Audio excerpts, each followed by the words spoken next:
Welcome back to Psionic Effect, the review show which taking a look at older game consoles such as the Xbox, Genesis.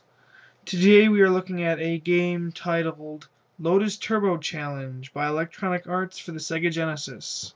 This is a very well done racing game that feels more like pole position, more like a graphical update to pole position than it does his own game.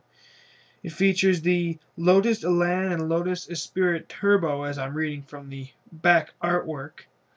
And it contains, I don't know, several tracks of a different nature.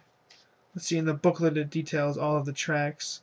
Some of them like forest, night, snow, desert, interstate. These are really, really original track names here.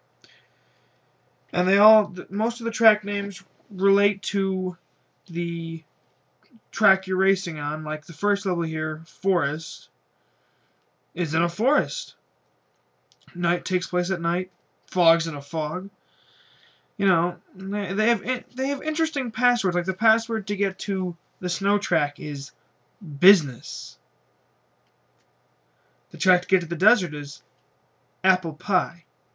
The track to get to the interstate is Standish.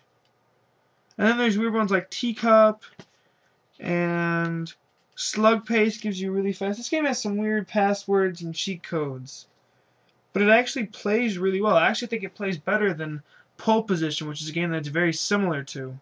This game also features a two-player mode, which is very similar to the original. And as you can see, I'm, not really great at racing games of this manner. Unfortunately, the Genesis controller isn't what I like to consider the best racing game controller.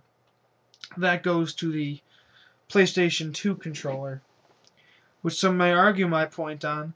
But overall, this game feels good. It has a great soundtrack for more or less a theme song, and I don't really get much out of the songs played during the race. But overall, it feels like they put a lot of effort into this game. Like some of the snow and rain effects look really cool for a Genesis game, and it just feels like, I don't know, a very well done game. Overall, I like this game, and I think that if you give it a shot and you know what you're getting into before you play it, you'll enjoy it too. You know what would have made this game cooler? A Delorean. Every driving game should have a Delorean, like in Back to the Future. Or you should have been flying these cars around. This game would have been much cooler in the future. Should have been laser beams everywhere. Explosions.